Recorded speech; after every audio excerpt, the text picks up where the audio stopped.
नमस्कार, हमारा उत्तर प्रदेश में आपका स्वागत है। मैं हूं आपके साथ भावना त्रिपाठी। रुख करेंगे प्रदेश की तमाम बड़ी खबरों की ओर।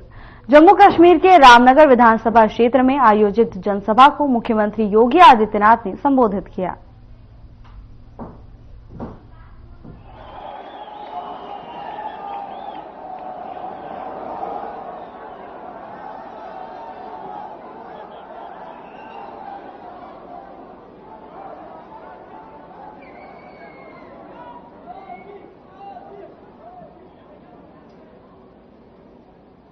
जयकारा चौतरा महामाई का,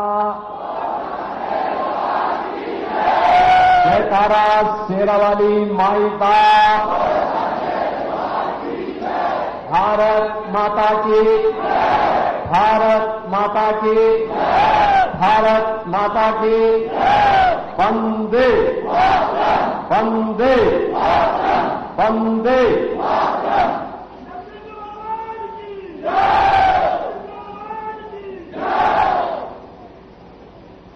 लोकप्रिय सांसद और केंद्रीय मंत्री माननीय डॉक्टर जितेंद्र सिंह जी,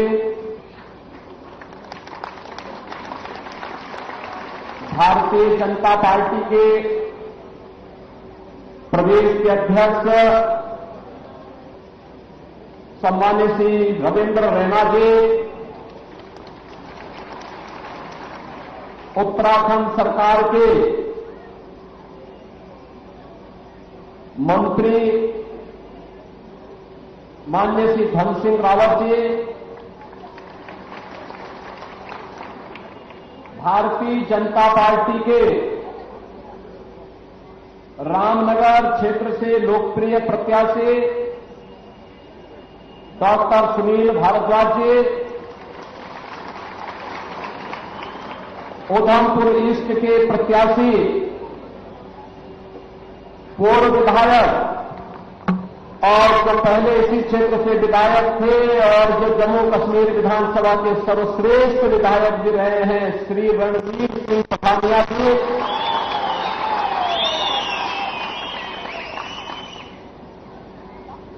एक शहीद परिवार की बेटी जिन्होंने मातृभूमि के लिए, जिस परिवार ने मातृभूमि के लिए और राष्ट्रवादी मिशन के लिए अपने आप को बलिदान किया, और परिवार की बेटी सुश्री सगुन परिहार जी, जिलाध्यक्ष अरुण गुप्ता जी, पूर्व मेयर चंद्रमोहन गुप्ता जी, भारतीय जनता पार्टी के हमारे सभी पदाधिकारीगण, भारी संख्या में रामनगर, उधमपुर, किश्तवाड़ से जुड़े हुए मेरे सभी उपस्थित बहन और भाइयों, ये मेरा सौभाग्य है कि मुझे आज प्रभु राम की पावन जन्मभूमि अयोध्या नाम की धरती उत्तर प्रदेश से रामनगर की सभा के माध्यम से आपसे संवाद करने का अवसर प्राप्त हो रहा है। आप सबका मैं हृदय से अभिनंदन करता हूं, स्वागत करता हूं। बहनों और भाइयों, डबल इंजन सरकार की क्या ताकत होती है,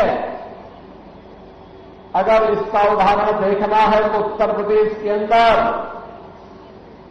500 वर्षों के बाद अयोध्या धाम में रामलला के भव्य मंदिर का निर्माण और रामलला का वहां पे विराजमान होना इसका उदाहरण है। एक बात समान रूप से है, जब अयोध्या में रामलला के मंदिर निर्माण के कार्यक्रम को लेकर के हम आगे बढ़े थे, तब जो लोग इसमें लाभक थे, जिनकी चर्चा मैं करने वाला हूं कुछ देर बाद, ये लोग कहते थे कि अगर राम मंदिर के पक्ष में फैसला हुआ और राम मंदिर का निर्माण हुआ तो खून की नदियां बहेंगी। हमने कहा ये नया भारत है। खून की नदियां नहीं बहती हैं। ये अपनी सुरक्षा करना भी जानता है और सुरक्षा में सेंध लगाने वालों की वह दुर्गति करता है। उनके लिए न कफन नसीब होगा, न 2 गज जमीन ही नसीब हो पाएगी। पहला भाइयों, परिणाम क्या रहा? पिछले 7-7.5 वर्ष में उत्तर प्रदेश में एक भी दंगा नहीं हुआ। सारे पर्व और त्योहार शांतिपूर्ण तरीके से मनाए जाते हैं। और आज आप डबल इंजन सरकार के कारण वहां के विकास को देखेंगे तो उस विकास के लिए जम्मू कश्मीर भी हकदार है। और इसी का आह्वान करने के लिए मैं आपके पास आया हूं। बहनों भाइयों, मैं आपसे पूछना चाहता हूं, कौन लोग हैं वे जिन्होंने धरती के स्वर्ग को मजहबी उन्माद के पाप का एक गोदाम बना करके, वेयर हाउस बना करके यहां की जनता का शोषण किया, परिवारवाद को पनपाया, भ्रष्टाचार को पनपाया, अपने राजनीतिक स्वार्थ के लिए आतंकवाद को पनपाने का पाप किया था। वे लोग कौन थे? वह कोई और नहीं था, ये कांग्रेस, नेशनल कॉन्फ्रेंस और पीडीपी ही उस पाप के मुख्य जनक हैं। याद करिए तो बाद में लोग इस के बारे में कह रहे थे, यही बात इन्होंने जम्मू कश्मीर यानी जम्मू कश्मीर से धारा 370 के हटने के पहले भी कहा था। इन्होंने कहा था कि आर्टिकल 370 को अगर हटाएंगे तो खून की नदियां बहेंगी। बहनों और भाइयों, ठीक उल्टा हुआ। 370 और 35A को हटाने के साथ ही कश्मीर में विकास तेजी के साथ आगे बढ़ गया।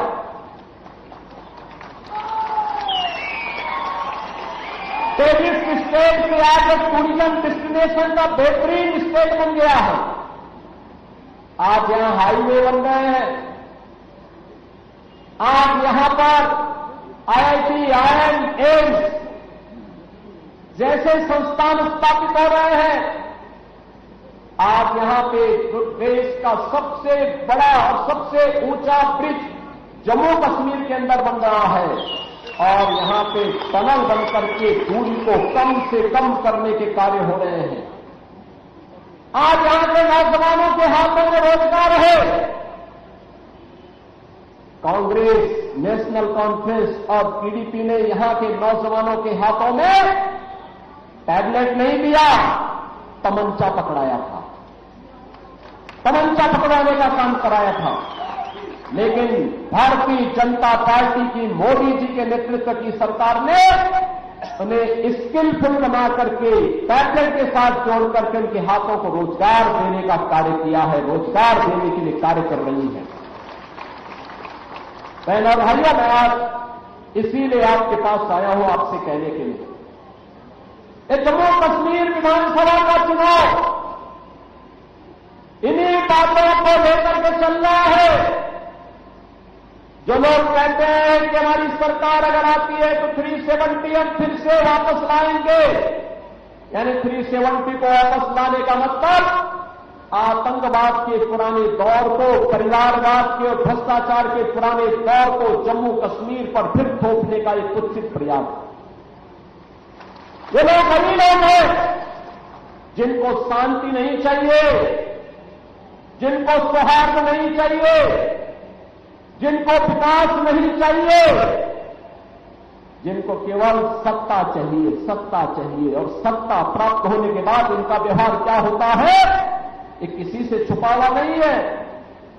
आपने देखा होगा जब इस सत्ता में थे, चाहे वह कांग्रेस की सरकार रही हो, चाहे वह नेशनल कॉन्फ्रेंस की सरकार रही हो, चाहे वह सरकार रही हो, जब भी उन्हें जम्मू कश्मीर में शासन करने का अवसर प्राप्त हुआ, इन्होंने आतंकवाद को पनपाया, यहां के संसाधनों पर लूट खसोट की। वर्ष में 12 महीने होते थे, 8 महीने ये यूरोप और इंग्लैंड में व्यतीत करते थे और बाकी 4 महीने 3 महीने दिल्ली में। आप बताओ, 1 महीने में जम्मू कश्मीर जैसा राज्य कैसे संचालित होता? क्या नहीं खेला जम्मू कश्मीर के मेरे बहनों और भाइयों ने? उन्होंने विभाजन की त्रासदी को झेला, उन्होंने आतंकवाद को झेला, उन्होंने पलायन को झेला, उन्होंने उपेक्षा को झेला और फिर अंततः देवलोक से भारत के सौभाग्य से प्रधानमंत्री मोदी जी का यशस्वी और नेतृत्व आज देश को प्राप्त हुआ। परिणाम हमारे सामने है। जो सपना 1952-53 में डॉक्टर श्यामा प्रसाद मुखर्जी ने देखा था, याद करिए, धारा 370 आर्टिकल 370 एक कांग्रेस के ताकों की जड़ है। इस 370 को हटाने के लिए डॉक्टर श्यामा प्रसाद मुखर्जी ने अपना बलिदान दिया था और उस समय उन्होंने एक नारा दिया था, एक देश में 2 प्रधान, 2 विधान, 2 निशान नहीं चलेंगे, नहीं चलेंगे। इसके लिए उन्होंने अपना बलिदान दिया था। बलिदान की एक बड़ी परंपरा, लंबी परंपरा जम्मू कश्मीर के अंदर है। भाइयों, भारतीय जनता पार्टी, भारतीय जनसंघ का एक कार्यकर्ता नारा लगाता था, जहां हुए बलिदान मुखर्जी वह कश्मीर हमारा है। जहां हुए बलिदान मुखर्जी वह कश्मीर हमारा है। और बहनों भाइयों, 370 के हद से ही कश्मीर विकास की मुख्य धारा के साथ फिर से जुड़कर के तेजी के साथ आगे बढ़ गया। आज यहां टूरिज्म नहीं, आज टूरिस्ट आ रहा है। आज यहां पर सामूहिक नरसंहार नहीं, आज यहां G20 के समिट हो रहे हैं। G20 के अंतर्राष्ट्रीय सम्मेलन आज आपके जम्मू कश्मीर के अंदर हो रहे हैं। ये नया कश्मीर है। विकास के प्रति जो आग्रही बनकर के तेजी के साथ आगे बढ़ रहा है। और विकास ही नहीं, याद करिए, कांग्रेस, नेशनल कॉन्फ्रेंस, पीडीपी, इन तीनों की तिगड़ी, ये तिकड़मबाज है। यहां के भ्रष्टाचार को पनपाने वाली, यहां अराजकता को पनपाने वाली, यहां के विकास को रोकने वाली, यहां पे परिवारवाद को बढ़ावा देने वाली और यहां पे अपने स्वार्थ के लिए आतंकवाद को पनपाने वाली। इन्होंने लोक कल्याण का कार्य भी नहीं किया। याद करिए, आज मोदी जी के नेतृत्व में भारत के 80 करोड़ लोग फ्री में राशन की सुविधा का लाभ प्राप्त कर रहे हैं। 4 करोड़ गरीबों को एक प्रधानमंत्री आवास मिल गया है। 60 करोड़ लोगों को आयुष्मान भारत में 5 लाख रुपए की स्वास्थ्य बीमा का कवर प्रतिवर्ष प्राप्त हो रहा है। 10 करोड़ गरीबों को उज्ज्वला योजना पर रसोई गैस का कनेक्शन मिल गया है। 12 करोड़ गरीबों के घर में एक शौचालय बन गया है। बहनों और भाइयों, कांग्रेस ने, नेशनल कॉन्फ्रेंस ने, पीडीपी ने यहां के बकरवालों को, यहां के गुर्जरों को, यहां के वाल्मीकि समुदाय के लोगों को, यहां के दलितों को उनके हकों से वंचित करके रखा था। भारतीय जनता पार्टी है, आज मोदी जी के नेतृत्व में उन्हें इनका उपहार उन्हें वापस दे रही है। उनके जीवन में परिवर्तन लाने का कार्य कर रही है। और इसीलिए ये लोग कांग्रेस हो, नेशनल कॉन्फ्रेंस हो, पीडीपी हो, ये इसीलिए परेशान है। ये कहते हैं कि वापस आएंगे, समाप्त करेंगे। हम कहते हैं अब तुम्हें कभी वापस नहीं आना है। जितना लूट लिया है बहुत है। अब तो जनता जनार्दन इन तीनों की तिकड़मबाजी तिगड़ी को विदा करने के लिए संकल्प ले चुकी है और उस संकल्प के साथ जोड़ने के लिए ही बहनों और भाइयों आज मैं आपके पास आया हूं। आप सबसे कहने के लिए कांग्रेस नारा देती है, कहती हाथ बदलेंगे हालात। हाथ में तो यहां के हालात को बदहाल किए हैं और इसलिए अब कांग्रेस हो या एनसीपी या एनसी या पीडीपी, इनके लिए अब कोई जगह यहां नहीं होना चाहिए और इसी के लिए आज मैं आपसे कहने के लिए आया हूं। बहनों और भाइयों, आप सबसे मेरा यही यात्रा है कि आज पाकिस्तान भ्रष्ट आतंकी जो जानते हैं कि अगर उन्होंने भारत के अंदर अब कहीं आतंकवाद को भड़काने का काम किया, आतंकवाद को पनपाने का काम किया या आतंकी गतिविधियों को कहीं न कहीं किसी भी रूप में उसे आगे बढ़ाने का प्रयास किया, तो उनकी दुर्गति क्या होने वाली है। ये नया भारत है, ये इसको बर्दाश्त करने वाला नहीं है। इसके सामने वह पूरी मजबूती के साथ खड़ा होकर के उसके पैरों को फाड़ने वाला है, उस दुर्गति तक पहुंचाने की स्थिति रखता है। जो मैंने पहले भी कहा कि आतंकवाद के लिए जीरो टॉलरेंस की जो नीति आज भारत की है, आतंकवादियों की वो दुर्गति करेंगे, न उन्हें ढकने के लिए कफन ही मिलने वाला है और न दफनाने के लिए 2 गज जमीन ही प्राप्त होने वाली है। बहनों भाइयों, जम्मू कश्मीर के बारे में, जब भारत के बारे में बात आती है, ये चुनाव इस बात को भी प्रदर्शित करने वाला है। हम लोग बचपन में गाते रहे हैं, बिना सिंध के हिंद कहां है, रावी बिन पंजाब नहीं, गंगा आखिर खुश हो कैसे जब तक संग चीनाव नहीं है। बहनों भाइयों, पाकिस्तान आज परेशान है 2 कारणों से। एक, अपने ही कर्मों की सजा भुगत रहा है। बलूचिस्तान कहता हमें पाकिस्तान में नहीं रहना, क्योंकि बलूचिस्तान के लोग कहते हैं, बलूचिस्तान के लोग कहते हैं कि साहब पाकिस्तान की हुकूमत कैसी सारी विदेशी है। ये बलूचिस्तान के लोग अपने को अलग कह रहे हैं। और याद रखना, भारत सरकार ने भी घोषणा की है कि water and terrorism don't flow together, यानी भारत सरकार ने एक साथ घोषणा की है, पाकिस्तान को 2 टुक कहा है कि आतंकवाद और सिंधु नदी का जलप्रवाह साथ साथ नहीं चल सकते। 1960 के सिंधु जल बंटवारे की समीक्षा करने का आदेश भारत सरकार ने दे रखा है।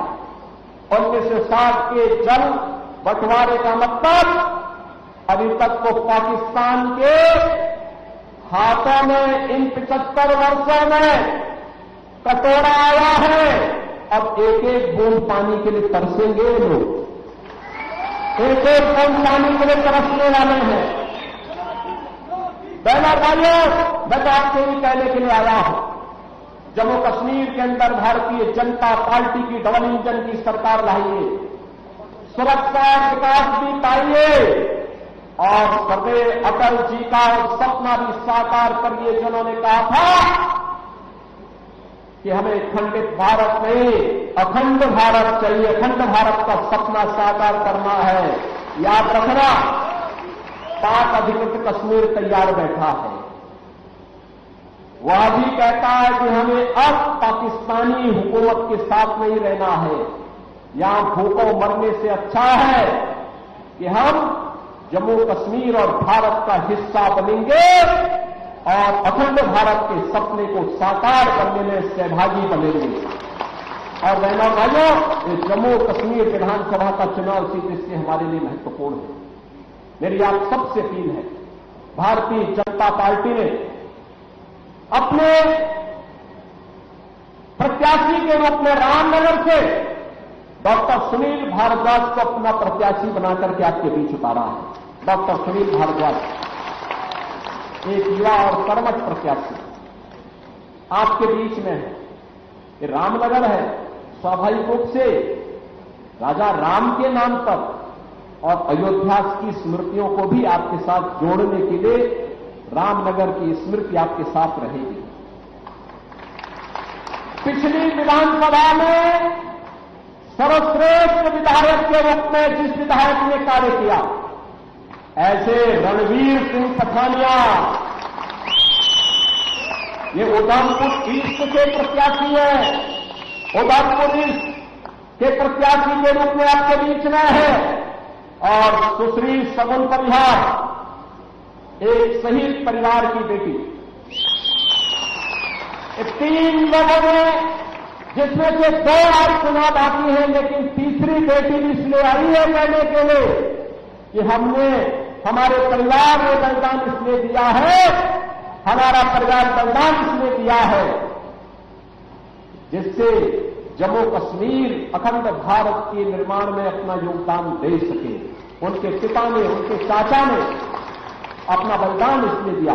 इन तीनों प्रत्याशियों के लिए आज यहां पर जो चुनाव 1 अक्टूबर को है, जिसमें डॉक्टर सुनील भारद्वाज और रणवीर सिंह पठानिया, इन दोनों प्रत्याशियों के लिए कमल चुनाव चिन्ह पर आप सबसे विकास, सुरक्षा और सुशासन के लिए भारी बहुमत से भारतीय जनता पार्टी को विजयी बनाने के लिए आप सबसे करने के लिए आपके बीच आया हो।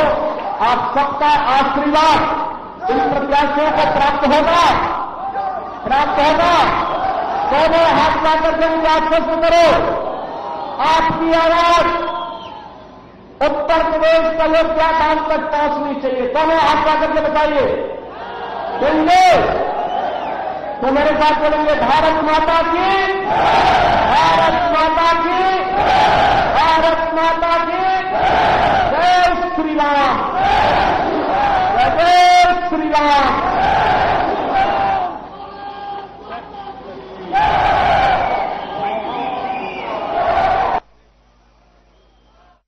उत्तर प्रदेश के मुख्यमंत्री योगी आदित्यनाथ को सुन रहे थे आप। रामनगर में जनसभा का आयोजन किया गया, जिसमें योगी आदित्यनाथ ने शिरकत की और जनसभा को संबोधित किया। इस दौरान जहां एक तरफ उन्होंने विपक्षी पार्टियों पर जमकर तंज कसा, तो वहीं दूसरी तरफ बीजेपी के विकास कार्यों की सराहना की। फिलहाल के बुलेटिन में बस इतना ही। जल्द हाजिर होंगे नई अपडेट्स के साथ। नमस्कार।